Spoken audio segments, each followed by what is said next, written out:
Hello, tonight's story is titled Medieval Legends, Werewolves, Dragons, and Ghosts. If this form of storytelling helps you relax and gently fall asleep, please don't hesitate to like the video and subscribe to my channel. Additionally, let me understand in the comments where you're listening from and what time it is for you. For those who are ready now, turn off the lights and create a relaxed atmosphere for yourself. We start this immersive story accompanied with the aid of the tender crackling of a fireside in the history.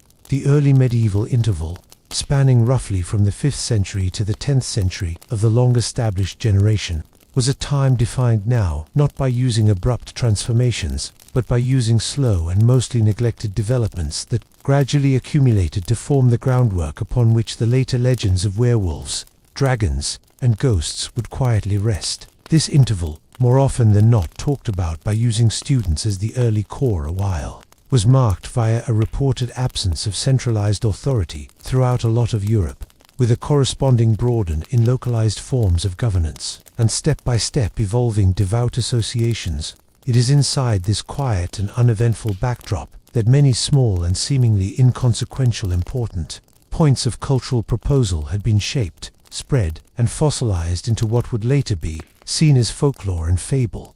Within the small settlements that dotted the previous Roman provinces, existence advanced at a measured percent. Most dwellings were modest, consisting primarily of picket buildings, supported by way of wattle and daub partitions, topped with thatched roofing. These homes have been neither high-priced nor impoverished by the standards of the time. They had been effectively what was original, adequate, and accepted. Inside, inhabitants generally carried out routine duties corresponding to spinning wool, getting ready porridge, or repairing tools without pleasant urgency or variant. It was once now not unusual for families to repeat these equal routines, with little to no deviation across the span of a couple of generations. The idea of time for the duration of this era was once understood differently than it is today. Days were not divided with mechanical precision, but as an alternative by using the function of the sun, the tolling of monastic bells, and the seasonal patterns of agricultural life. There existed a smooth rhythm to time person who used to be round rather than linear, repetitive alternatively than modern.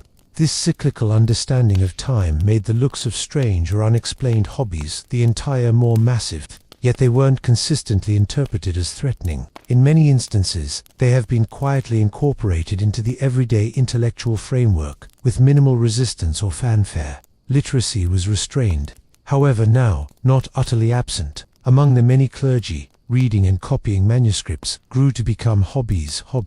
In scriptoriums housed in stone-constructed monasteries and abbeys, scribes slowly and methodically produced copies of devout texts, frequently in Latin. The act of writing was greater than a method of verbal exchange. It used to be a meditative and devotional apply.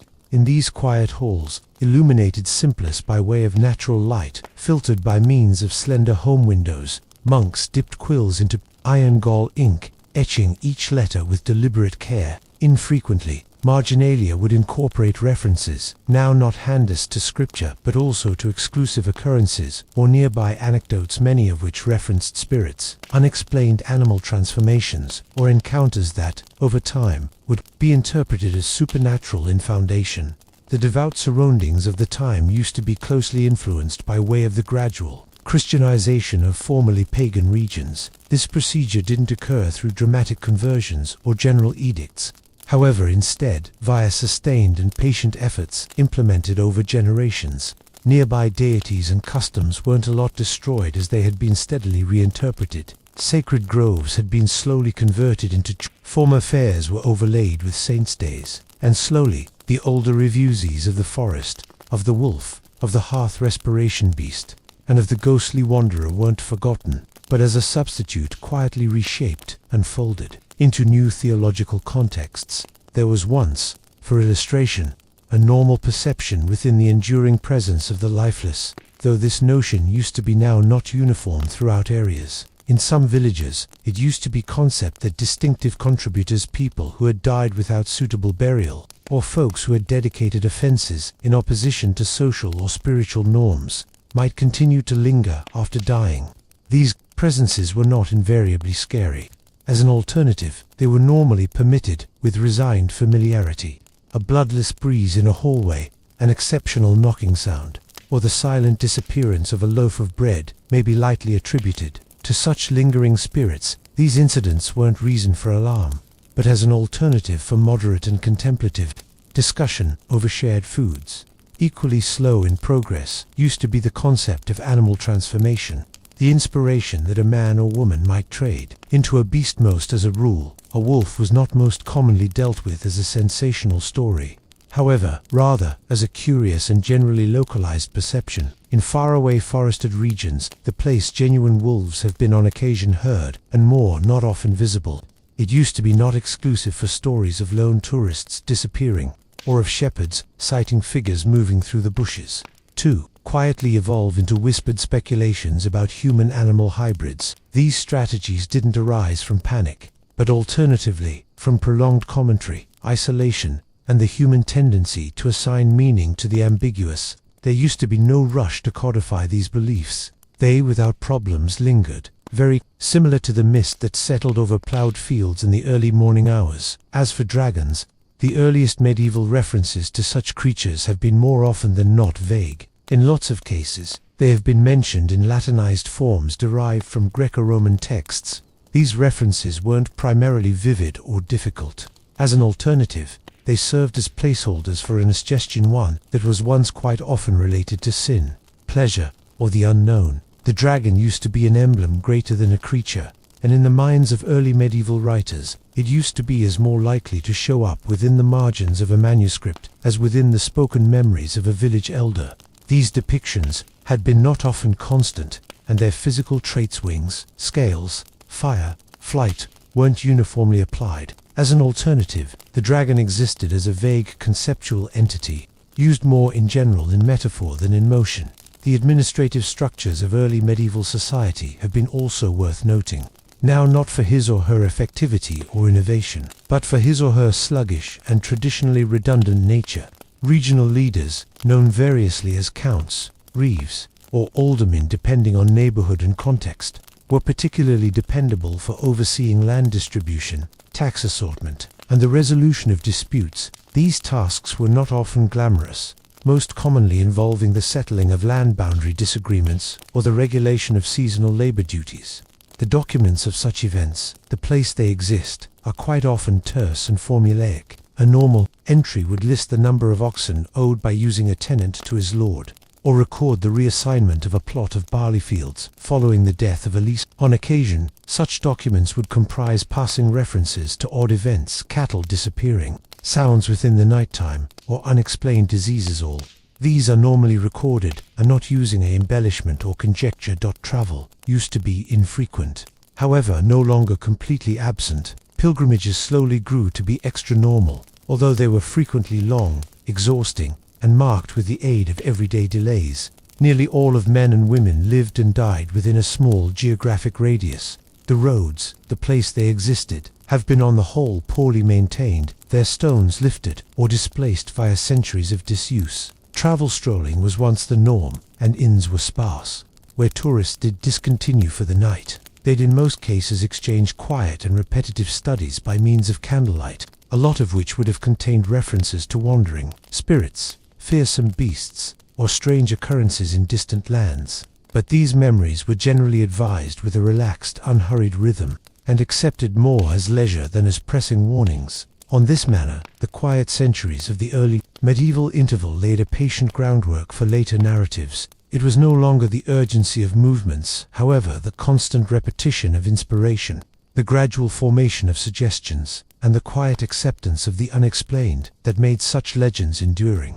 Every vanished tourist, every strange animal noticeable at dusk, each creaking floorboard within the residence of a lately deceased elder, these shaped the background noise of lifestyles, noted without emphasis, repeated without flourish, and ultimately carried ahead by way of generations who saw no must question what had constantly been identified. For that reason ends the primary part, wherein the soil of medieval belief has been gently tilled. In the next part, we will continue this sluggish exploration, turning our concentration to the gradual codification of spiritual explanations, those calm and clerical interpretations that, without urgency or sensation, started to frame the supernatural in terms of doctrine, self-discipline, and divine order. Because the early medieval centuries gave way to the relatively extra-structured rhythms of the High Middle Ages, there emerged a slow but obvious shift in the way in which specific beliefs have been interpreted, recorded, and cautiously mentioned. This transformation did not arise with sudden clarity, however, by way of the continued growth of ecclesiastical affect and the modern documentation of customs, visions, and occurrences, by using guides whose lives have been defined not by using pleasure, but by means of order, obedience, and quiet repetition. It was the monks, scribes, and clerics who started out to evaluate, with contemplative and methodical concentration, the delicate interplay between the identified and the unknown, between the noticeable and the unseen, between the rational and the barely tolerated. These efforts have been undertaken not with fervor or innovation, but with the calm determination of institutional continuity. Monasteries persisted to function the intellectual facilities of their time, not considering they actively sought any such position, but given that no other institution had developed the manner, infrastructure, or endurance to do so, centered in rural areas, most commonly far away from cities and cities. These complexes have been composed of stone constructions organized in predictable quadrangles, surrounded through gardens, herb plots, and orchards. The life of a monk adopted inflexible schetomatons, lauds, prime, terce, sext, nun, vespers, and compline punctuated via silence, prayer, work, and the steady copying of texts. It used to be within this environment that strange stories, lengthy, handed down by using oral tradition, commenced to gather the quiet concentration of literate men expert in scripture and accustomed to canon legislation. Special occurrences, more often than not pushed aside in secular settings as trivial or inexplicable, had been, inside the partitions of the scriptorium, on occasion given kind in writing. These files had been hardly ever sensational. As a substitute, they were probably cautious, framed within theological inquiry or monastic commentary. A sudden sickness might be interpreted as divine correction, or might be the influence of ambient sin. A strange light in the woods could be written down as a feasible angelic manifestation, or, in more ambiguous language, as an unknown phenomenon deserving of prayer. The tone remained measured. There was once no urgency, no call to alarm, purely a quiet acceptance that the world contained complexities now not fully accounted for within the boundaries of cause. The existence of ghosts, in special, brought better clerical attention for the duration of this interval. The perception that the souls of the lifeless could linger among the many residing was now not invented with the aid of the Church, but it was once progressively reinterpreted by way of the lens of Christian doctrine. The soul, it used to be believed, would experience suffering in purgatory, and in infrequent cases, possibly accepted to come back in brief and without malice to request intercession, to warn the dwelling, or to entire unfinished non-secular business. The monastic files of these appearances are quite often restrained in element. Names are customarily left out. The routine are framed in Latin phrases similar to phantasma, a parrot, a phantom appeared, or visio nocturna, a hour of darkness, vision. These stories were not written to frighten, however to notify, and to softly advise the residing toward prayer, confession, and the giving of alms. The procedure during which such narratives entered the written tradition was itself slow and uneventful. Monks who heard these debts, quite often via traveling pilgrims, penitents, or neighboring peasants, would many times include them in longer collections of exemplar short ethical testimonies, supposed to demonstrate aspects of doctrine. The ghost experiences that regarded in these collections have been not often dramatic. They tended to follow predictable patterns. A determined seemed, a request was made, a mass was mentioned, the figure vanished, order was restored. These stories were not advised to disturb sleep, but to quietly inspire virtuous living and reflection on the state of one's soul. Equally subdued was once the clerical healing of form shifting, the concept that a human would change into an animal, most commonly a wolf. Less by and large a bear or canine was neither loudly endorsed nor utterly denied via ecclesiastical authorities. As a substitute, it was met with mild suspicion and low theological curiosity. In some texts, principally those originating in the British Isles, there are references to men who lived within the forest, wore animal skins, or behaved like beasts. These behaviors were not always framed as supernatural. Rather, they were defined in terms of sin, insanity, or extended penance. To behave like a beast, or to show up as one, used to be to have fallen far away from the ordered state of man. It was once less a metamorphosis than a degradation and inspiration, more moral than magical. When transformation used to be dealt with as precise trade, it used to be traditionally defined as illusion, as an alternative than bodily fact. The writings of Augustine and later thinkers suggested that demons, if authorized by God, might deceive the senses, causing men to feel they saw what used to be not reward. In this view, a werewolf was now not a person who would end up a wolf, however, a person who had been made to appear so through the manipulation of infernal forces. The implications had been theological instead than biological. There used to be no unique inquiry into how fur might sprout or claws extend. The interest remained summary and ethical. The man had been deceived. The neighborhood had been verified. Prayer, confession, and fasting were the prescribed responses. Dragons, too, brought some concentration during this period, although mainly in allegorical texts. Clerics who wrote about dragons did so to not report sightings, however, to explain non-secular risks. The dragon used to be a logo of the devil, of sin, of satisfaction. It regarded in sermons, in hagiographies, and in scriptural glosses. The Booklet of Revelation, with its description of the exceptional red dragon, provided a canonical groundwork for such interpretations. But even here, the tone remained measured. Dragons were not described with animated language or vivid drama. They were known as representations, instruments for figuring out the invisible battles between excellent and evil. Their wings, if acknowledged, symbolized ambition. Their fire, temptation. Their defeat with the aid of saints or angels, the excellent triumph of divine order over chaos. The artwork of the period mirrored this method. In illuminated manuscripts, dragons had been often drawn within the margins, their elements stylized and oddly serene. They appeared in initial capitals, curled around the letter Q or resting atop the letter P. They didn't burst forth with flame or terror. Instead, they lounged quietly among vines and abstract patterns, serving as decorative reminders of deeper truths. Similarly, depictions of ghosts were restrained, often showing as hooded or shrouded figures, normally keeping scrolls or gesturing towards heaven. These graphics weren't designed to impress worry, but to encourage meditation. The clerical world also slowly developed methods for managing studies of the supernatural. If a villager pronounced a haunting, a local priest would perform a blessing of the house. If an unusual animal was once obvious, prayers perhaps said to shield livestock. These responses have been formal, quiet, and rooted in liturgy. There used to be little room for spectacle.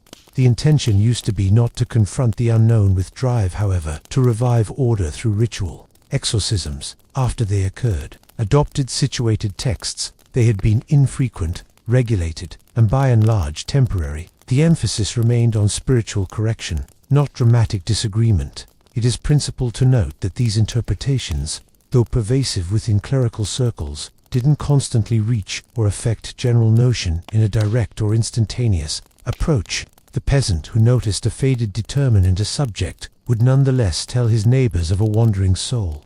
Despite the fact that the nearby priest preferred to speak of purgatory, the woman who heard howling within the nighttime might still situation protective herbs with the aid of her door, regardless of her confession of religion. However, over time, by way of repetition and gradual accretion, the clerical narrative began to overlay itself upon the older studies.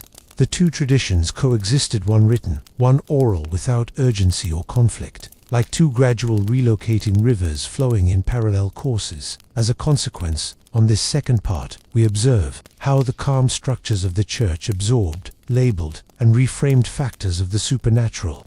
The ghost became a soul in need. The werewolf grew to be a moral failure or a deception. The dragon grew to become pride embodied. And all of those were addressed not with panic or marvel, however, with established rites, quiet writings, and patient repetition. Within the next part, we shall flip our awareness to the agricultural calendar and its refined connection to the rhythms of legend, observing how the repetition of the seasons, the timing of harvests, and the sample of rural existence created a stable framework upon which stories have been shared, remembered, and slowly modified. In medieval Europe, day-to-day life unfolded in quiet synchronization with the passage of the seasons. Time used to be not measured by using clocks or specified calculations. However, by way of the role of the solar in the sky, the looks of frost on thatch, the size of sunlight hours, and the readiness of the fields, it used to be a time regulated not by using person intention, but by using the gradual and predictable rhythm of nature itself.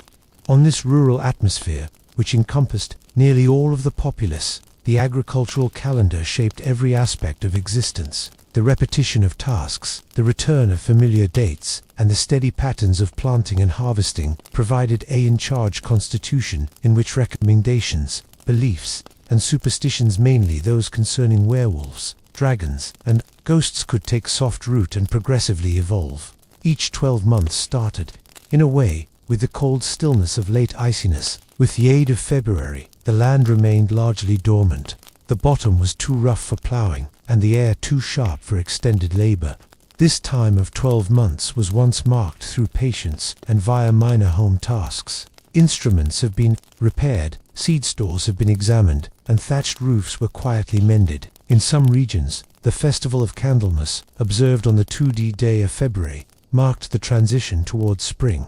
The lighting of candles within chapels and houses symbolized not sudden change, however, the faint promise of returning heat. It was during this stillness that reports of far-off spirits or special sightings had been without doubt to be repeated, most often in subdued tones, with the aid of the hearth, without an expectation of resolution or alarm. As March arrived and the earth started out to thaw, fields had been slowly all set. The undertaking of ploughing started out, carried out most of the time by oxen yoked in pairs, driven by using men who moved continuously, furrow by way of furrow.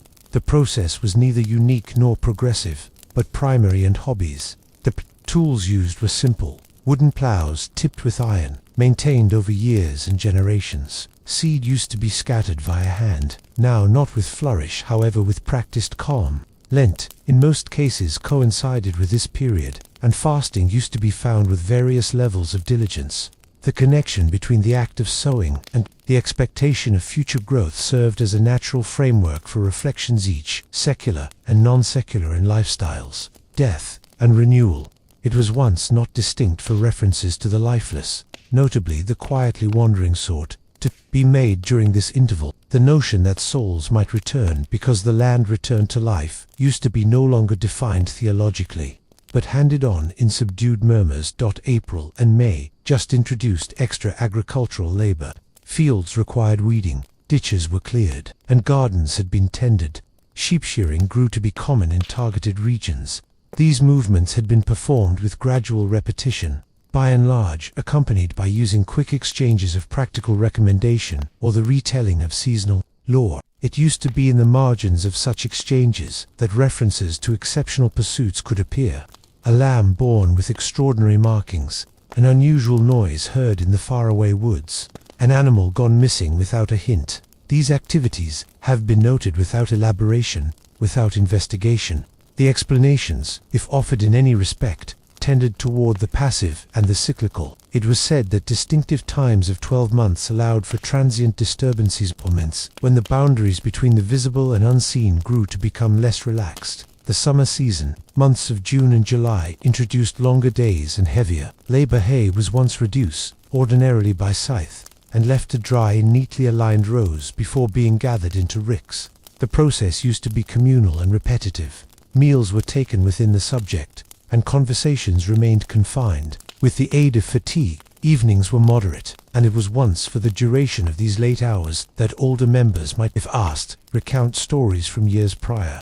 Many of these stories worried distant hills, animals behaving strangely, or solitary tourists who disappeared. Such money owed had been advised without pleasure. The voice remained regular, the listener rarely interrupted. The surroundings used to be considered one of quiet absorption rather than perception or skepticism. August and early September were dominated with the aid of the harvest. Wheat, barley, and rye had been gathered utilizing sickles, and the threshing procedure adopted. Grain was once separated from chaff with flails. Lengthy picket rods swung methodically inside barns. This work used to be performed in step with lengthy standing patterns. There was no rush. The yield was approved because it came, generally, accompanied by means of prayers of thanks or mild expressions of main issue. Harvest festivals, together with Lammas in early August, provided modest moments of relaxation and reflection. Bread was once baked from the new grain. Ale was brewed in small batches. Such fairs, although Christianized in form, retained faint traces of older customs. Offerings, whether in the type of bread or symbolic gestures, were made with subdued reverence. These rituals, performed without fanfare, were every now and then accompanied via reports of hidden presences, ghosts who lower back to say their share, spirits who protected or punished plants, or animals whose behavior defied explanation. October brought the ultimate harvests, including root veggies and fruits. Apples were gathered, cider was once pressed, and retailers were quietly all set for the winter. It was during this interval that the competition of All Hallows, followed via All Souls' Day, marked the opening of a period of remembrance. The connection between these dates and the notion of the wandering dead was not articulated with precision, but understood with quiet acceptance. It was mainly held that the souls of the departed, possibly closest to the living throughout this time, candles have been lit, prayers were said, meals was once left uneaten at the fringe of the table. These gestures were not dramatic. They have been carried out with the same regular hand that mended a fence or churned butter. It was once not a time of worry, but of acknowledgement. The ultimate months of the year, November and December, have been dominated by using instruction for the longest nights. Animals have been slaughtered to cut down wintry weather feeding, and meat was once preserved with the aid of salting or smoking. Wood was gathered, garb was once mended. The nights grew longer, and the properties grew darker. It used to be during this time that legends of wolves, actual and imagined, were most quite often informed. The sound of faraway howling, whether or not from wild animals or without problems, the wind passing via trees, was once taken as a reminder of things no longer absolutely understood. The werewolf, in these studies, was not a violent risk, but a determinant of ambiguity, sometimes feared, many times pitied, usually cursed, more often than not, alone. These testimonies had been informed in a smooth voice, without climax or decision. The inspiration was quite simply placed earlier than the listener, who was once left to examine as a substitute then react. Midwinter fairs, such as the celebration of Christ's delivery, offered a quiet pleasure. Yule logs were burned, bread used to be shared, and hymns were sung. However, even here, the undercurrent of thriller remained. It used to be said that animals might converse at night time, that the souls of the useless would move silently by means of snowy fields. These ideas were not wondered, they were effortlessly part of the season, just like the frost on the window or the creaking of wooden within the cold. Throughout the agricultural 12 months, then, we discover now not only the rhythm of planting and harvesting, however, the sluggish, repetitive sharing of reports that mirrored the landscape, the climate, the labor, and the long pauses between events. The supernatural was once not break-free, the mundane. It was quietly embedded in the yearly cycle, determined not with worry, however, with a tender experience of probability. And so, on this 1/3 section, we've traced the calendar of rural lifestyles and its delicate, constant have an impact on belief. In the subsequent part, we shall flip to the substances of communication, chiefly the function of parchment, ink, and marginalia within the maintenance and quiet transformation of legendary motifs. There, in the corners of manuscripts and the margins of sacred texts, dragons slept, ghosts wandered, and wolves waited not as terrors, however, as reflections of a peaceful and thoughtful imagination. Within the lengthy centuries of the medieval interval, the sluggish production of written texts furnished a subdued yet enduring house for the maintenance of reviews, beliefs, and visible representations that did not invariably fit neatly into the core content material of doctrine or theology.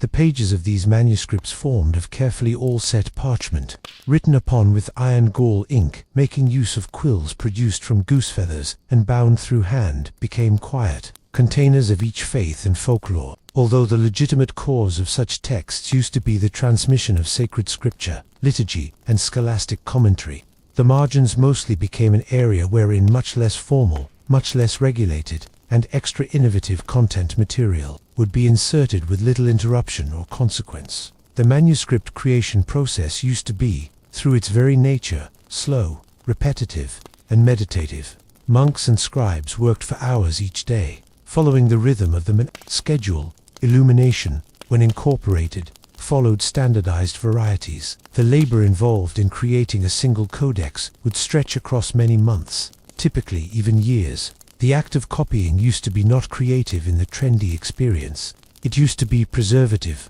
cautious, and governed via constancy to prior error had been avoided via practice, prayer, and silence. The text was not to be altered, however faithfully duplicated.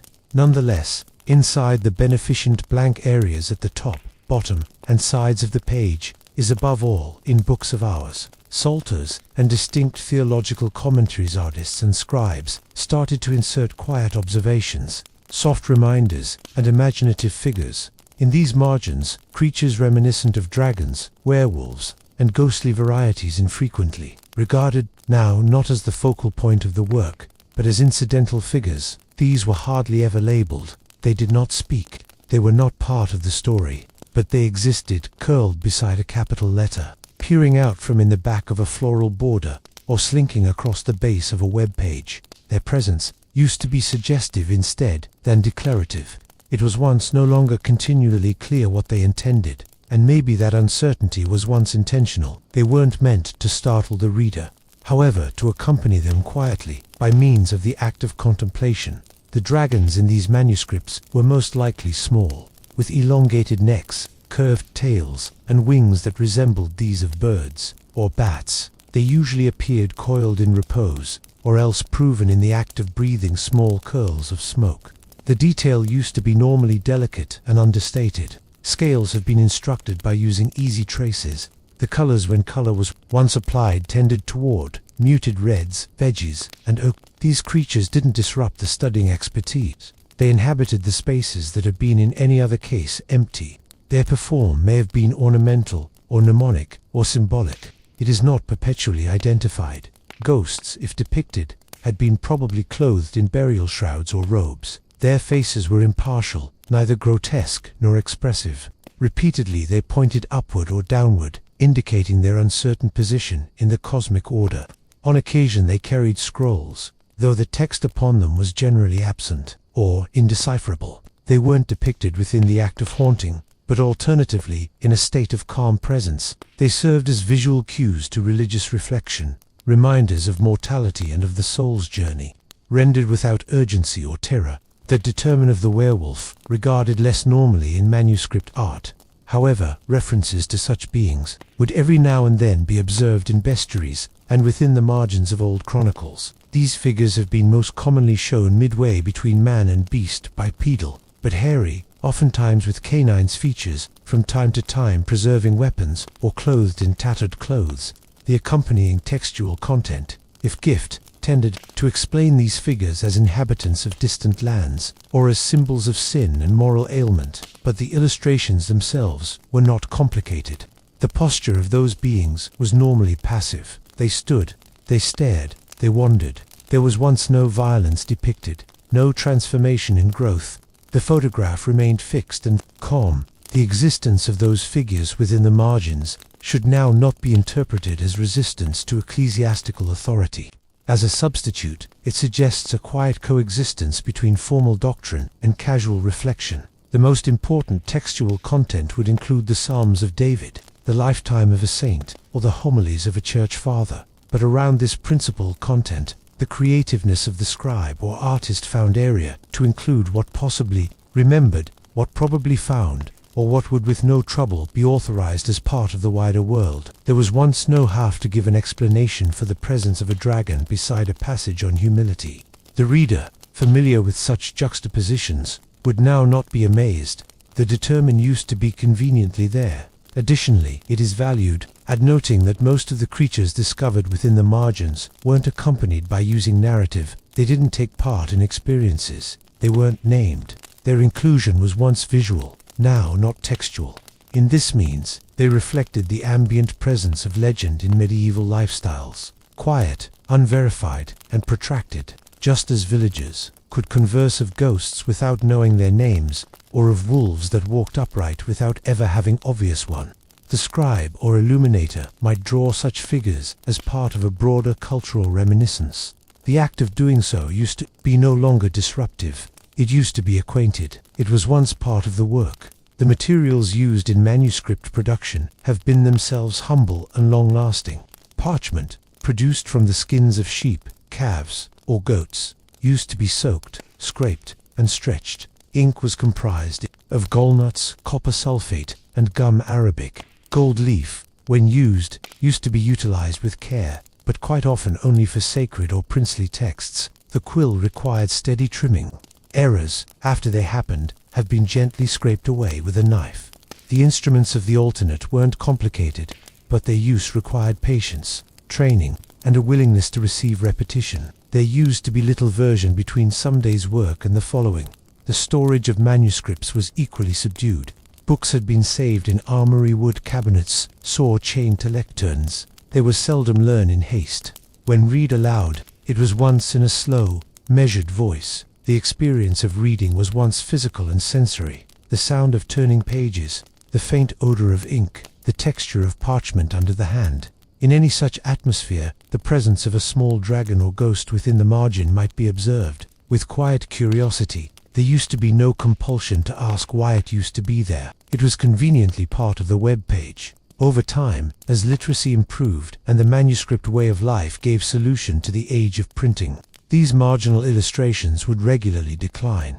However, for a lot of centuries, they remained a steady function of monastic and scholarly existence, a tender reminder that the supernatural, the legendary, and the mysterious weren't constrained to the experiences instructed at night time or the reminiscences passed between generations. They were additionally present, faintly and constantly, within the very structure of realized lifestyle. As a result, on this fourth section, we detect how the legends of werewolves, dragons, and ghosts determined quiet expression no longer in grand memories or loud proclamations, however, in the gradual and careful work of writing, no longer in the core of the web page, but at its part, now not within the sermons, however beside them, no longer in the foreground, however in the corners observing waiting, undisturbed. In the next part, we shall flip from textual content to panorama, exploring how the forests, hills, ruins, and roads of the medieval world created quiet areas, in which such legends would reside. There, in the stillness of situation, the imagined and the remembered slowly merged. The bodily environment of the medieval world performed a quiet, yet foundational position within the shaping and persistence of legendary motifs. Long earlier than tales had been written in the margins of manuscripts or regarded within the context of religious doctrine, they were fashioned and sustained by the subtle elements of the panorama itself. The forests, the low hills, the meadows, the marshes, and the lengthy, unpaved roads weren't handist the environment of daily existence, but also the backdrop in opposition to which the unseen and the unexplained might, without problems, exist. These locations, formed through common forces and traversed through generations of humans engaged in frequently unchanging routines, supplied a relaxed and familiar stage on which the intellect could gently overlay its uncertainties and its quiet. Stories forests in medieval Europe had been large and customarily handist in part explored. Many weren't dense within the ultramodern experience. However, as a substitute composed of blended tree, duvok, beech elm, ash interspersed with open glades, underbrush, and animal paths. These woods were not untouched desert, but they weren't completely mapped either. Peasants accrued firewood from their edges, pigs were driven into them for patronage, and occasional tourists handed by way of on their technique to market cities or neighboring parishes. Regardless of this familiarity, the deeper parts of the forest remained marginal in human experience. They were neither feared nor studied. They were effectively considered far-flung and moderately apart. It was once in these liminal areas, the place cultivated land gave strategy to the uncertainty of tree and shadow, that the inspiration of shape-transferring located a quiet residence. A person obvious going for walks by myself into the woods might not return. If he did, and if he seemed modified, taciturn, strange in his movements, or bearing wounds, he would no longer explain the advice that anything had came about in the wooded area would arise. Now, not declared, however prompt, no longer proven, but allowed the notion that wolves, or folks that became wolves, inhabited the wooded places did not stem from dramatic sightings, however, from the slow accumulation of silence. What was no longer known could remain unknown. What was once now not seen could nonetheless be recounted. In this way, the werewolf lived no longer in the open but in the in-between, between subject and wooded area, between man and beast, between the known and the advised. Hills and barrows, particularly in Britain and northerly Europe, served similar services. Many of those small rises in the landscape have been burial mounds from previous periods, relationship back to prehistoric or early historic occasions. Their customary motive was frequently forgotten. However, their presence was noted. Few individuals climbed them. Fewer nonetheless disturbed their interior. As an alternative, they grew to be landmarks, points by which paths were measured or boundaries outlined. Over time, they obtained quiet reputations. It used to be mentioned, in some areas, that spirits lingered there, or that unusual lights had been oftentimes visible close their slopes, or that animals behaved oddly when passing close. These observations weren't accrued, analyzed, or even generally repeated. They had been recognized in a more passive means, forming part of the background working out of place-ruins. 2.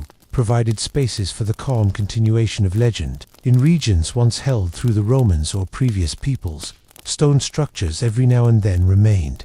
Low partitions, fragmented columns, disused baths, overgrown roads. These ruins weren't romanticized or restored. They had been recounted as remnants, as places the place matters once occurred, however not did. Children would play neighborhood. Animals might graze within the surrounding grass. But a particular caution used to be most likely observed, certainly at dusk. It was once now not that these places were inspiration detrimental. As a substitute, they were seen as uncertain, either utterly gift nor utterly absent. As such, they offered an average setting for the imagination to position ghostly figures or one-half-remembered hobbies. A voice heard as soon as a shadow roamed for a figure. The story would no longer enhance. It might now not be pursued. It would with no trouble stay. Roads were lengthy, uneven, and mostly lined with hedgerows or low stone partitions. Travel was once slow, more often than not, taking walks or with animals pulling easy carts. Lodges and hospices had been few and far between. Most tourists set out with provisions and hoped to seek out safe haven before dusk. The spaces between villages were not broad through present-day standards. However, they could appear far away. When walked alone, alongside these roads, travelers routinely suggested seeing exclusive things, a determined that did not reply a greeting, a creature that disappeared around a bend, a mile that could now not be followed.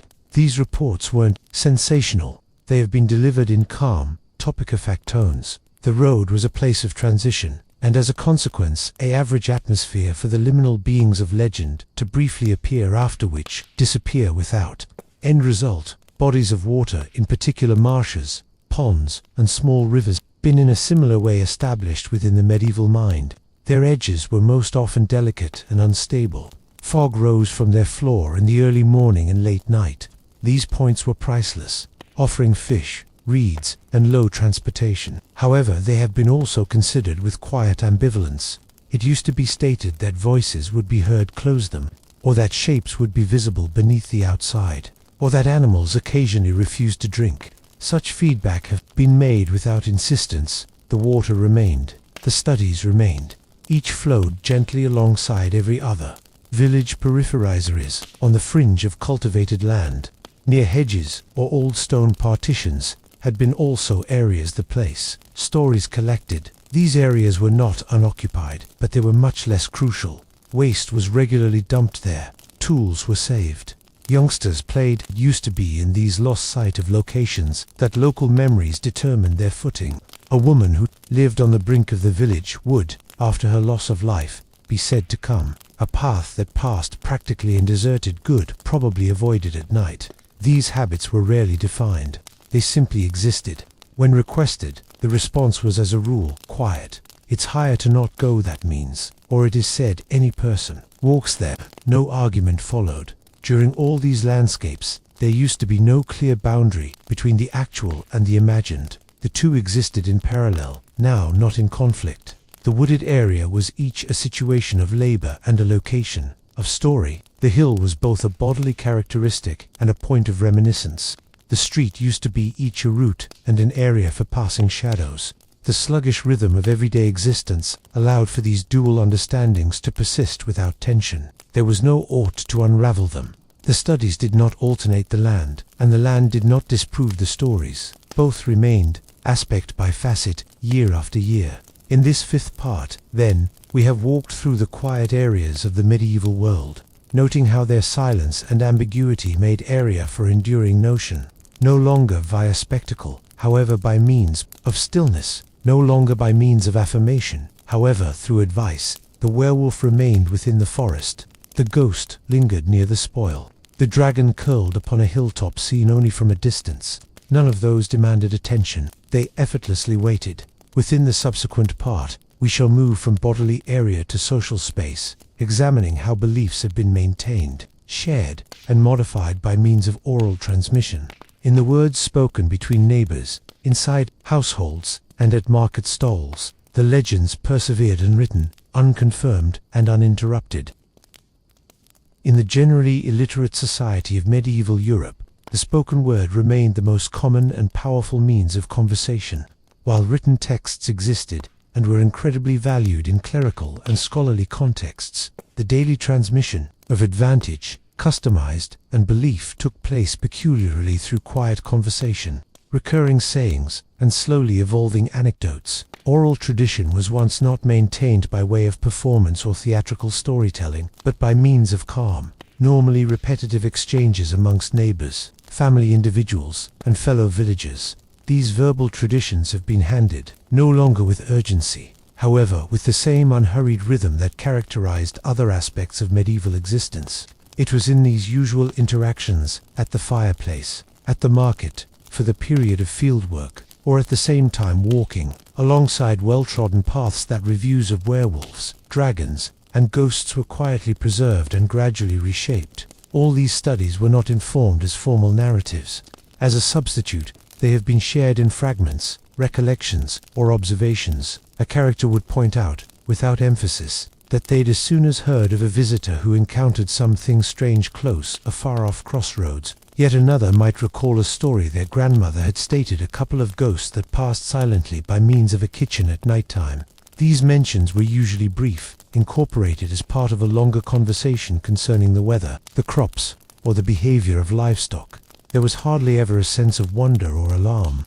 The supernatural was handled as one of many viable explanations for the activities of everyday lifestyles, neither significant nor excluded. However, quite simply present. Children first encountered these experiences in the form of soft warnings and recurring sayings. It perhaps stated that one should not walk into the woodland after nightfall, or that specific stones will have to now not be disturbed. No difficult justification was once needed. The declaration, once made, was once permitted. If questions have been requested, the reply was customarily vague. It is only better that approach, or so I was told. The authority of such statements lay now not in proof, however, in repetition. Over time, they became embedded within the constitution of inspiration, shaping quiet assumptions about the world. Within households, principally during iciness months, when the evenings were long and labor ceased early, reviews have been shared. During moments of stillness, the hearth furnished heat, but in addition, a gentle focal point. Conversations meandered. Memories had been recalled. The tone remained steady. A household member might recount anything heard long in the past. An animal discovered lifeless without rationalization. A far-off cousin who vanished for the period of a ride. A light obvious moving throughout a discipline. These deaths had been provided without embellishment. They weren't supposed to entertain or frighten. They were a part of a much broader sample of reflection on life, on demise, on matters now not utterly understood. Marketplaces offered yet another environment for the continuation of oral culture. Even though markets had been websites of exchange and commerce, in addition they functioned as casual centers of information.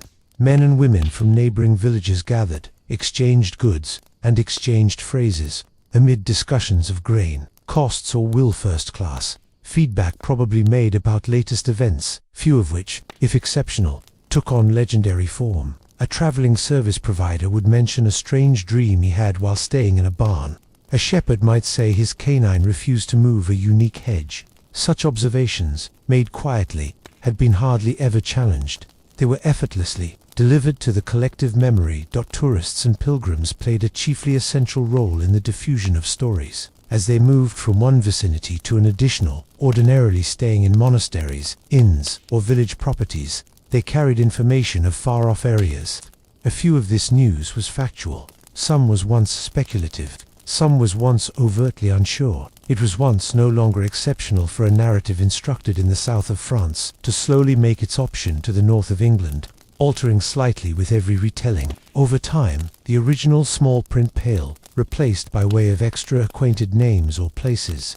A ghost visible near a river in Aquitaine might later be mentioned to have regarded near a pond in Kent. The substance of the story remained, but its surface shifted. This gradual glide used to be now not resisted. It was anticipated. Storytelling was once not often formalized in the way cutting-edge listeners might imagine. There were no phases, no detailed storytellers, no dramatic voices. Instead, studies have been shared as a part of ordinary dialogue. An individual might begin, "They are saying there's a place," or "I, as soon as heard," or without difficulty, "It is advised." The usage of the passive voice was once usual. Nobody claimed direct talents. The story didn't belong to any individual. It was communal, part of the shared history of working out that handed quietly from one ear to one more. The language used in such stories used to be plain. Descriptions were minimal. Movements had been advised previously traumatic, with little version in tone. There were few endings. Most often, the story would readily discontinue. The listener was no longer anticipated to respond. In many instances, the speaker would pause and add, "That's all," or "So it goes." The atmosphere used to be not one of suspense, but of calm continuity. The story, like the area or the path or the hill, was with no trouble there. It was once by way of this sluggish and uneventful approach that the motifs of werewolves, dragons, and ghosts persisted. The werewolf was no longer described in vivid detail. It used to be, quite simply, stated that anybody modified, or that an individual behaved surprisingly after getting back from the woods, or that a determined was once noticeable walking upright, but not really human. The dragon used to be no longer elaborated upon. It was stated, maybe, as dwelling close a hill where nothing grew, or in a cave from which unusual smoke was once noticeable. The ghost did not show up with drama. It was stated, lightly, as anyone who had no longer really left, who used to be normally heard, or whose presence used to be quietly felt. The people who told these experiences didn't always think them in a strict feel, nor did they reject them. The reviews occupied a space between simple task and doubt. They had been repeated not when you consider that they had been confirmed, however, due to the fact that they had continually been said. In this way, oral lifestyle served as a tender vessel, carrying faint impressions of perception throughout time while not having to change their form or look after their place. In designated circumstances, stories served functional functions. A story of a haunted barn could discourage trespassing. A story of a creature in the woods could keep kids from wandering to a long way. But these capabilities were secondary. The foremost position of the story was continuity to attach one. Second with a further, one person with another, one new release with one other. The telling of the story was itself the upkeep of the story. And so, on this sixth section, now we have listened to the quiet voices of the past, now not shouted, but spoken, now not performed, but handed on. The oral tradition was no longer dramatic, however accountable. It used to be not entertaining, but enduring. In the easy act of repeating what was once heard, the persons of the medieval world maintained a calm and steady imaginative and prescient of the mysterious. In the next part, we shall flip to the legal and judicial methods of the time, inspecting how rare accusations of supernatural habits, especially werewolfism, hauntings, and demonic associations were slowly recorded, investigated, and resolved by means of sluggish and bureaucratic procedures. The legends, in those infrequent instances, entered the realm of reputable trouble. However, even there, they retained their quiet, repetitive structure. Within the medieval world, the place most movements of everyday existence happened without formal documentation. There were nonetheless events when distinct incidents in particular, these perceived as unique or disruptive, were introduced before quite a lot of legal or clerical authorities. These court cases, often governed through overlapping layers of fashioned feudal, and ecclesiastical legislation have been slow in approach, repetitive in type, and neutral in tone. When concerns concerning werewolves, dragons, or ghosts appeared within the record, they did so now not as dramatic episodes of supernatural interference, however, as cases of social predicament requiring quiet deliberation. The terminology used was once, most of the time, indistinct. The information, when recorded, had been partial and unembellished. The effects were methodical as an alternative than decisive. This part is committed to such court cases, wherein the unique was treated with the same procedural formality as boundary disputes, missing livestock, or accusations of stripling theft. The legal institutions of the medieval interval were many, and their jurisdictions diversified depending on vicinity, authority, and sort of offense. Manorial courts handled the majority of day-to-day disputes inside villages and towns. These included issues of land use, debt, inheritance, and conduct. Ecclesiastical courts fascinated about moral and religious matters, including heresy, marriage, and oaths. Royal or feudal courts dealt with more critical crimes and political questions. Throughout all these bodies, the procedures adopted a collection pattern. Petitions have been filed. Witnesses were referred to as statements were copied into parchment registers. Decisions have been made, recorded, and in many instances revised. There was once no hurry. There used to be no theatricality. Matters unfolded over time. When stories of supernatural recreation entered this procedure, they did so by means of indirect approach. An individual would now not accuse any individual of being a werewolf straight. As a substitute, they might note extraordinary habits, unexplained noises, or livestock deaths. A clerk or bailiff could then provoke a quiet inquiry, looking for testimony from neighbors or parish officers. These inquiries didn't search to prove or disprove the existence of the supernatural.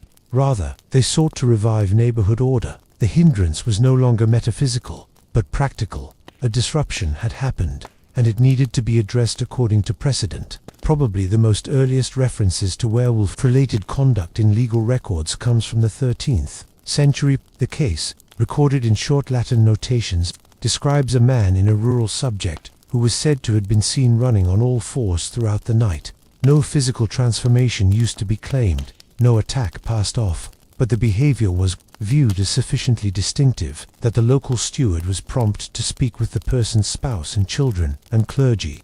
The result of this inquiry, as recorded in a single sentence, used to be that the person was once observed to be infirm in mind and placed beneath the care of his brother.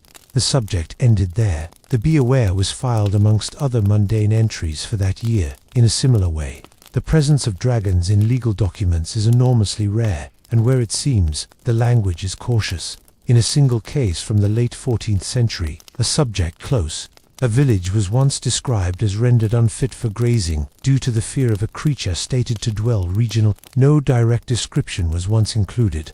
A valuation of the land used to be performed. The tenant petitioned for a reduction in hire. The landlord agreed, citing stipulations beyond cheap use. The document does now not point out the word dragon, but later annotations, made by another hand, endorsed that this used to be the regional interpretation.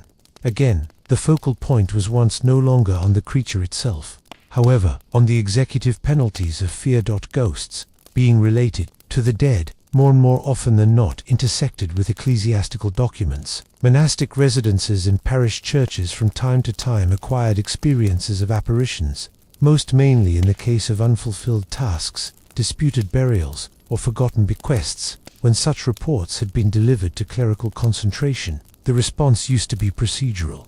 Masses were said, prayers were assigned.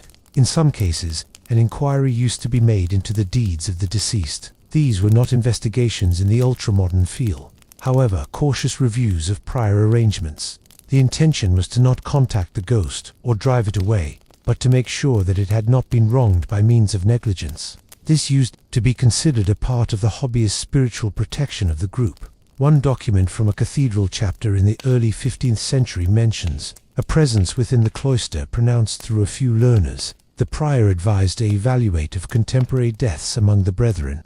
It was discovered that a targeted monk had died without confession. A sequence of plenty was arranged in his name. No further disturbances had been reported. The incident was famous in the chapter minutes and now not stated again. The tone of the entry is similar to that used for roof repairs or the acquisition of candles. Accusations of witchcraft, although more outstanding in later centuries, were every so often linked to stories of werewolfism or spirit possession in medieval contexts. These circumstances, however, adopted a further authorized course. They were regularly treated with the aid of ecclesiastical courts, the place the crisis based on heresy and unauthorized spiritual practices. The files of such trials are formulaic. The accused could be asked a normal set of questions. Witnesses, if any, would describe behavioral irregularities. The final result used to be most likely penance pilgrimage, fasting, or public apology. Simplest in rare circumstances was their mention of imprisonment or harsher punishment. The emphasis remained on correction, now not condemnation. During these records, the tone is constant. The supernatural, when referenced, is handled without pleasure. There are not any dramatic deaths, no poetic descriptions. The language is authorized, administrative, and restrained. The equal vocabulary used to describe disputes over hedgerows is used to explain accusations of spectral disturbance. This displays no longer disbelief, however integration. The unexplained used to be no longer outside the legal order. It was once effortlessly a part of the variety of possibilities that ought to be managed. Clerks and scribes, liable for recording these concerns, adopted founded varieties. The design of entries was once standardized. Phrases were repeated. Margins have been noted. Ink used to be used carefully. Errors had been crossed out with a single line. Nothing was once rushed. The upkeep of those records used to be itself a quiet act of continuity. Via such work, the small traces of notion in werewolves, dragons, and ghosts entered the ancient report not by means of studies or songs, but via parchment, ink, and approach. The purpose of authorized inquiry was now not decision within the contemporary sense. It was once the restoration of stability. If fear disrupted a family, steps had been taken to reassure it. If a person behaved unusually, they have been spoken to. If land was once refrained from, it used to be reassessed. If a spirit was rumored, prayers were supplied. There was no need for ultimate conclusions. The topic might be regarded closed once order returned. In this method, the legends of the medieval period though faint, though moving, although by no means fully clarified, left a quiet imprint on the paperwork of the age. The tactics used to handle them had been slow, repetitive, and formal. However, through these systems, the community expressed its figuring out of what could, and might now not, be left out. In the following section, we shall examine the bodily areas associated with such legends, the forests, moors, ruins, and marshlands, that provided a surroundings for the continued presence of the unexplained. These weren't romantic or ominous landscapes, however, as an alternative pursuits environments that received meaning via repeated association. Their importance, like the studies themselves, used to be accrued over time.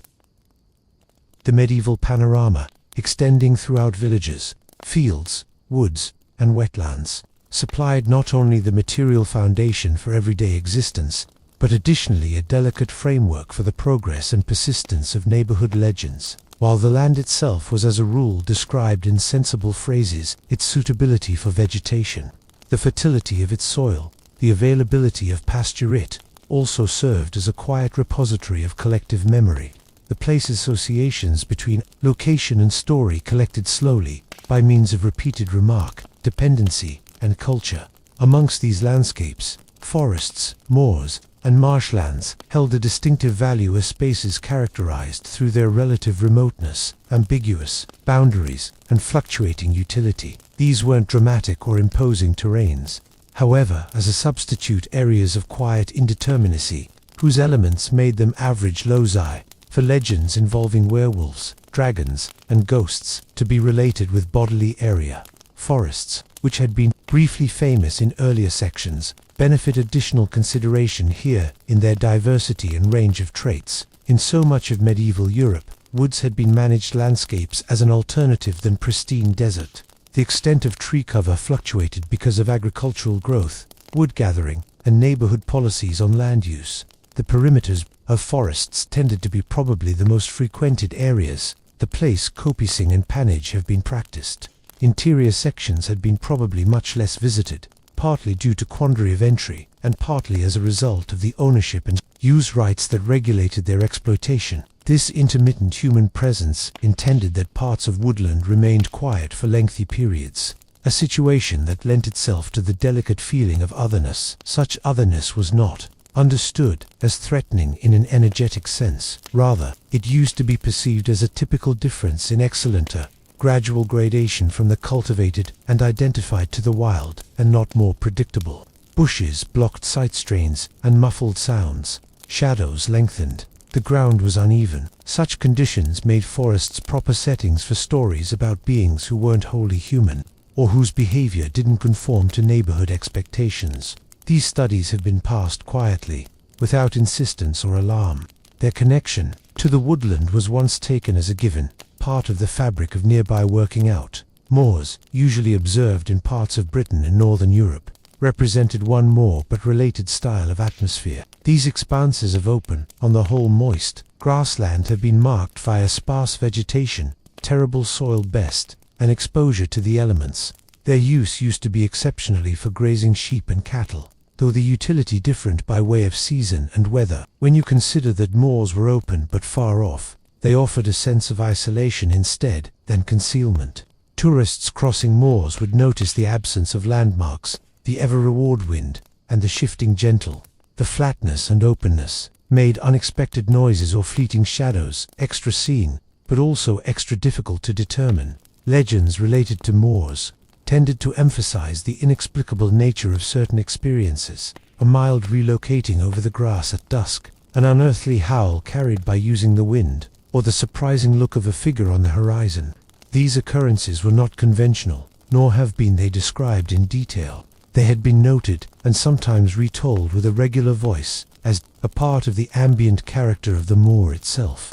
The presence of a dragon, for example, probably said to be tied to a distinctive hill rising from the moor, or a ghost to a small patch of bathroom where a body was once proposed to have been lost. Such associations have been regional, and not often recorded in professional documents. However, they endured. Marshlands, comprising swamps, fens, and bathrooms, had been more elaborate environments, often avoided, except for exact functions, similar to harvesting reeds or fishing. Their unstable footing, everyday fog, and plentiful insect life made them physically challenging and somewhat uncomfortable locations. Thus, marshes had been mostly visible as zones between dry land and water, between cultivated floor and wild. Their ambiguity was mirrored in the reports related to them. Ghost experiences involving marshes most of the time concerned drowned or misplaced souls, whose presence was once associated with the dangers of the terrain. The sounds of bubbling water, shifting mud, or far-off cries have been interpreted in some areas as evidence of spirits unable to leisure. Such memories had been informed in a calm manner, without a overt fear, and have been accepted as a part of the marsh's character. The practical difficulties of traversing these areas intended that they were many times avoided, reinforcing the quiet organization between place and legend. Settlements and farmsteads, located close or inside these landscapes, adapted their practices. As a result, boundary markers were placed along roads and subject edges. Hedgerows were maintained as bodily barriers and visual publications. Seasonal work was once deliberate, with concentration to the stipulations imposed by way of moor or marsh. These bodily aspects served as regular reminders of the land's variability and the limits of human manage. The relationship between persons and these landscapes was once hence one in all coexistence and quiet appreciate. The environments were not opposed, however neither had been they wholly domesticated. They invited attentiveness without traumatic war of words. In this area, the reviews of werewolves wandering the threshold of the woods, dragons napping beneath a far-off hill, or ghosts crossing a lonely moor could easily persist. Neither totally believed nor entirely disregarded. It's most important to emphasize that these connections between legend and panorama were not fixed or uniform. Nearby variant used to be giant. A woodland considered as benign in a single vicinity may be seen with slight suspicion in another. A special marsh probably evaded in a single village and frequented in yet another. The subtlety of these attitudes reflects the overall tone of medieval existence, cautious, measured, and shaped by means of long expertise. As a result, on this 8th section, we now have regarded the quiet landscapes in which medieval legends located a spatial house. These weren't locations of spectacle or fear, however, of habitual presence and smooth ambiguity.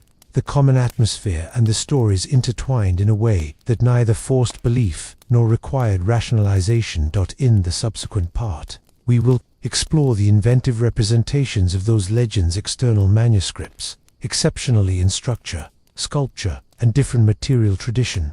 These physical embodiments, even as now not loud or theatrical, furnish additional proof of the slow integration of legendary motifs into medieval life. Within the medieval world, the expression of cultural beliefs and recommendations increased past written texts and oral studies to comprise a type of physical varieties. Among these, using sculpture and architectural decoration occupied a distinctive and pervasive role. Cathedrals, parish churches, monasteries, castles, and public constructions have been mainly adorned with carved stone figures and relief. These snapshots were probably supposed to serve tutorial or symbolic functions regarding religious doctrine, moral classes, or protecting services. But, within this restrained and enormously codified visible vocabulary, representations of legendary creatures akin to dragons, werewolves, and ghosts, once in a while regarded, rendered in a calm and repetitive manner that mirrored the broader medieval procedure to such motifs. The system of constructing architectural sculpture used to be methodical. Masons and carvers adopted centered designs passed down by means of apprenticeships and workshops. The stone used was in most cases in the neighborhood quarried, durable, and slow to form. The carving instruments had been easy: chisels, hammers, and documents. Work stepped forward incrementally, with attention paid to consistency and adherence to symbolic necessities rather than creative innovation. Figures were ordinarily stylized alternatively than naturalistic. Detail used to be recommended. Through patterned traces and simplified forms, the mood was most commonly one in every of solemnity and order. Dragons appeared most on the whole among these stone figures. Their placement was once mainly on capitals of columns, corbels assisting, arches, or along gargoyles used for water drainage. These dragons were depicted with elongated bodies, wings folded or raised, and routinely with intertwined tails. They lacked dynamic poses. Instead, they occupied their spaces quietly, built into the architectural rhythm. Their faces have been on the whole expressionless or neutral, without threatening grimace or fierce enamel. The scale of the carving ranged from small reliefs, lower than a foot in size, to larger sculptures, a few ft lengthy. In all circumstances, the illustration was once consistent and repetitive, reinforcing their symbolic presence without drawing awareness to any single determinant. Werewolves have been a ways, much less long established in architectural decoration. After they did appear, it was on the whole in marginal or secondary contexts, similar to on misericords, small wood seats in choir stalls or within the carvings of choir displays and doorways. These figures have been proven in a hybrid form, combining human posture with animal elements similar to fur, snouts, or claws. The figures didn't convey movement or narrative. They stood or crouched quietly, part of a procession of identical creatures or symbolic figures. The intent was to not horrify or entertain, however, to complete the iconographic software in a fashion consistent with broader issues of sin, desolate, tract, and the boundary between human and bestial nature. Ghosts, understood as spirits of the useless, have been hardly ever directly depicted in sculpture due to their intangible nature. Instead, symbolic representations akin to veiled figures, shrouded forms, or stylized faces in relief regularly urged the presence of the unseen or the departed. These motifs had been integrated into tomb effigies, funerary monuments, and choir stalls. The imagery was once subdued and respectful, emphasizing quiet remembrance and spiritual transition rather than supernatural intervention. Carvings of skeletons or figures of death, while extra express, belonged more, in most cases, to the later medieval period, and had been part of the souvenir mori culture, serving as reminders of mortality. The settings in which these sculptures regarded extra moderated their influence. Positioned excessive on walls or close doorways, the figures were seen from a distance, almost always in part obscured by shadow or architectural complexity. Lights within churches was once normally low, filtered by way of stained glass windows, and the stone itself absorbed sound and softened motion. The interplay between viewer and sculpture was as a consequence oblique and contemplative, alternatively than instant or intense. Maintenance of those sculptures was rare, however cautious. Masonry repairs were conducted as needed. Weathering and erosion softened edges over time. When restoration was undertaken, it was once guided via efforts to keep usual appearance, customarily reproducing earlier designs with minimal alteration. The ensuing surfaces bore the marks of age, blending the carvings more thoroughly into their architectural context. The symbolic form of these legendary figures used to be varied. Dragons, for illustration, would signify the Satan or evil forces, subdued via saints or divine power. They would also signify defense or the containment of chaos. Werewolves embodied the anxiety between human civility and wild nature, serving as moral exemplars or warnings. Ghostly imagery reminded the trustworthy of the impermanence of existence and the need of religious vigilance. In all circumstances, the witch means used to be conveyed via a calm, visible language, counting on repetition, conference, and refined placement alternatively than vivid dramatization. External of ecclesiastical structure, identical motifs appeared in secular contexts, comparable to within the ornament of town gates, bridges, and castles. Right here, the figures functioned extra as emblems of force, lineage, or territorial identity. Their presence was once formalized and built into heraldic contraptions or sculpted coats of palms. Once more, the kind remained steady, stylized, static, and quiet. It's excellent that despite the persistence of these pics, they did not probably stimulate popular excitement or huge commentary in brand new documents. The sculptures have been familiar and accepted as part of the built environment, neither questioned nor highlighted. Their outcome used to be cumulative and ambient, contributing to a cultural atmosphere wherein legendary creatures had been rewarded as a common part of the sector's order. In this approach, the medieval approach to representing dragons, werewolves, and ghosts in art and structure mirrored the broader societal process to the legends themselves. Measured, repetitive, and subdued, the legends did not dominate visual culture but were woven into it gently and steadily. Having considered the material culture of legend in this 9th section, we technique the ultimate section of this narrative. The concluding section will examine the quiet patience of these motifs into the later medieval and early contemporary periods, noting their gradual transformation and protracted presence in tradition. As the medieval interval regularly gave solution to the early modern-day era, many aspects of everyday life, social organization, and cultural practice evolved incrementally, influenced by technological trends, political alterations, and moving intellectual currents. Within this broad and complicated transformation, the quiet presence of legendary motifs equivalent to werewolves, dragons, and ghosts persevered, although more commonly in altered or diminished forms. This final section considers the gradual and measured methods wherein these figures continued, tailored, and receded within the collective cognizance, not as surprising phenomena or dramatic symbols, however, as constant companions of cultural reminiscence and everyday reflection. The transition from manuscript culture to print science introduced new way of disseminating reports and photos. Printed books grew to become increasingly available, although initially confined largely to clergy, nobility, and wealthy retailers. The accessibility of texts allowed for some standardization of content material, together with accounts of legendary creatures and supernatural phenomena.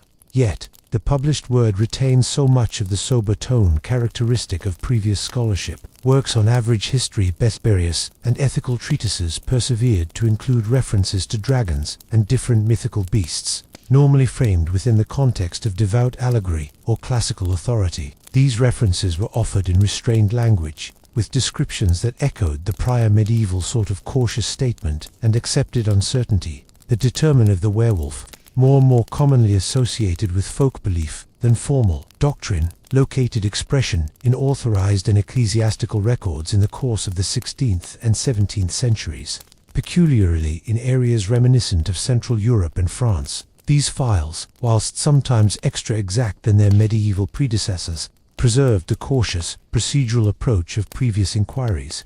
Accusations have been recorded with an emphasis on testimony and authorized method, and the effects probably involved penance or imprisonment instead than outright condemnation. The tone of those records remained formal and repetitive.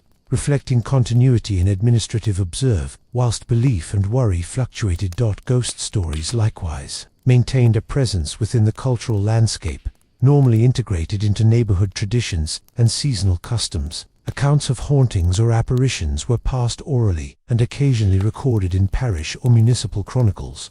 Such reports were most commonly conveyed in a matter-of-truth manner, without overt sensationalism. The spiritual framework of purgatory, confession, and intercession persevered to shape interpretations of ghostly phenomena. As earlier then, the emphasis was once on quiet remembrance, reconciliation, and the upkeep of social concord. In visible culture, the illustration of dragons, werewolves, and ghosts developed alongside artistic tendencies. Renaissance and Baroque styles presented greater naturalism and drama in many forms of artwork. However, in additional modest architectural and people contexts, the normal symbolic motifs continued, with minimal alternate sculptures, relief, and painted emblems persisted to incorporate these figures, although typically as a part of centered heraldic or moral iconography rather than narrative depiction. The stylistic shift was once gradual and uneven, with older forms persisting alongside more recent ones, especially in rural areas and smaller communities. Fabric traditions such as amulets, talismans, and loved ones objects commonly bore pictures or inscriptions concerning protecting or supernatural subject matters. These objects were used quietly, incorporated into daily routines without fanfare. Their importance lay in habitual observe rather than conscious notion. The persistence of such items illustrates the continuing integration of legendary motifs into the fabric of life. At the same time as mental and devout frameworks advanced, schooling and scholarship, in the early state-of-the-art interval, more and more emphasized empirical observation and rational inquiry, main to more skeptical attitudes toward traditional legends. Nevertheless, the system of important examination didn't fully displace older beliefs. Alternatively, it offered new layers of interpretation and complexity, most commonly reconciling folklore with rising scientific and theological views. The coexistence of these procedures maintained a space for legends to survive, albeit in modified kind. For the period of these changes, the perform of werewolves, dragons, and ghosts as elements of cultural continuity remained tremendous. They served as markers of identification, reminders of mortality, and symbols of the unknown. Their presence in literature, artwork, regulation, and day-to-day life underscored a shared heritage that linked previous and reward, acquainted and mysterious. In reflecting on the trajectory of those legends, it is fundamental to admire their basically quiet persona. They did not dominate old narratives or public discourse. They weren't subjects of consistent debate or spectacle. As a substitute, they persisted within the margins of texts, of landscapes, of social interplay. They have been a part of the steady history hum of cultural reminiscence, encountered gently, absorbed passively, and handed on with measured regularity. Hence, concludes this expanded narrative on medieval legends of werewolves, dragons, and ghosts. By means of slow, repetitive, and understated builds, we've observed how these figures inhabited the medieval world not as thrilling protagonists, but as subtle, persistent companions to everyday existence, quietly woven into the texture of historical past. Thank you for accompanying this calm journey by way of history's quieter corners.